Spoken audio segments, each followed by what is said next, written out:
Depuis le 5 septembre 2021, sous le leadership du chef de l'État, chef suprême des armées, le général Mamadi Doumbouya, la police nationale s'est engagée profonde de réformes, de modernisation et de redéploiement opérationnel.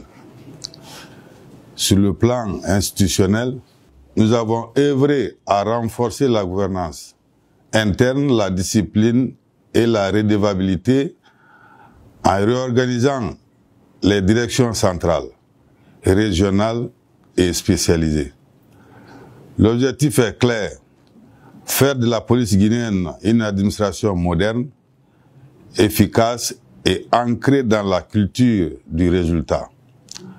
Sur le plan opérationnel, nous avons relancé et renforcé nos unités d'élite, notamment la BRB, la BRI, le GIPPN, la BAC, la CIPAF, la CEPIR et la BSIP.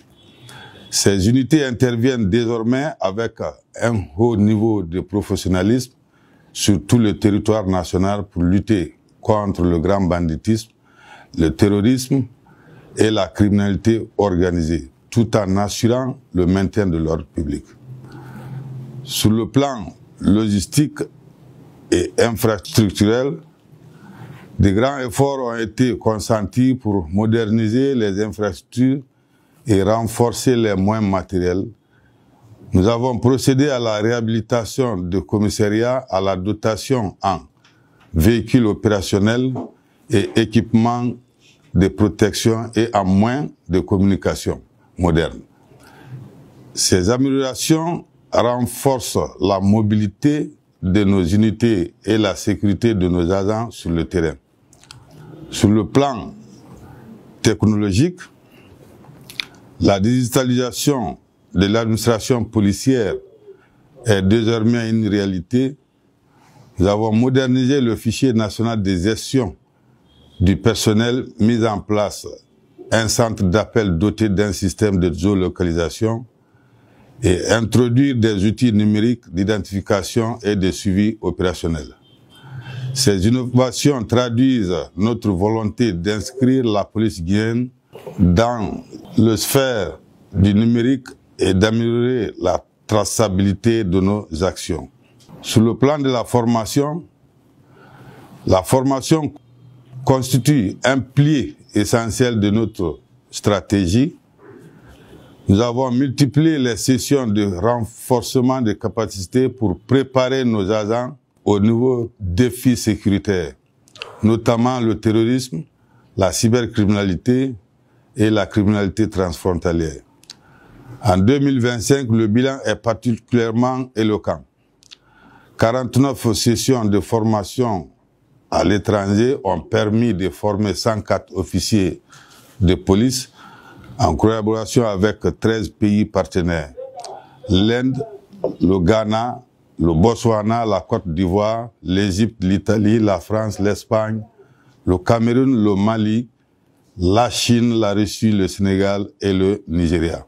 Parallèlement, les 38 sessions de formation ont été organisées en Guinée, consolidant les compétences techniques et tactiques des unités opérationnelles.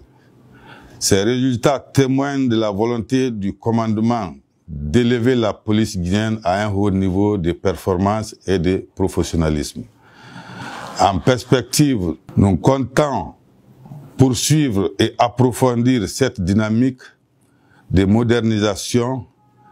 Nos priorités s'articuleront autour de la poursuite de la transformation numérique de l'administration policière, la construction d'infrastructures modernes, notamment la direction centrale de la police aux frontières. Il s'agit de Fandanda dans Dinguiraï, Nyantanina dans Mandiana, Koyama dans Massanta, ainsi que de nouveaux commissariats urbains de police et de postes de police. Le renforcement de la police de proximité afin de consolider la confiance entre la population et la police et la promotion de l'éthique et du professionnalisme pour faire de la police nationale une institution moderne. respectée et au service de la République. En somme, la police nationale, sous l'impulsion du chef suprême des armées, poursuit sa marche de refondation vers l'excellence. Nous voulons bâtir une police républicaine, professionnelle et proche du citoyen, garante de la sécurité, de la paix et de la stabilité de notre pays. Vous n'êtes pas sans savoir que la Guinée demeure le premier pays francophone d'Afrique à avoir accédé à l'indépendance.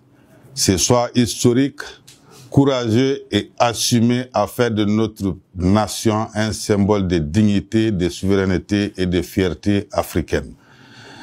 Depuis ce tournant décisif, notre pays s'est doté de la plus ancienne armée de l'Afrique francophone. Une armée née dans la ferveur patriotique et forgée dans les épreuves dès les premières heures de notre indépendance. La Guinée a dû faire face à de nombreux défis qu'elle a su surmonter avec détermination, courage et fidélité à la patrie.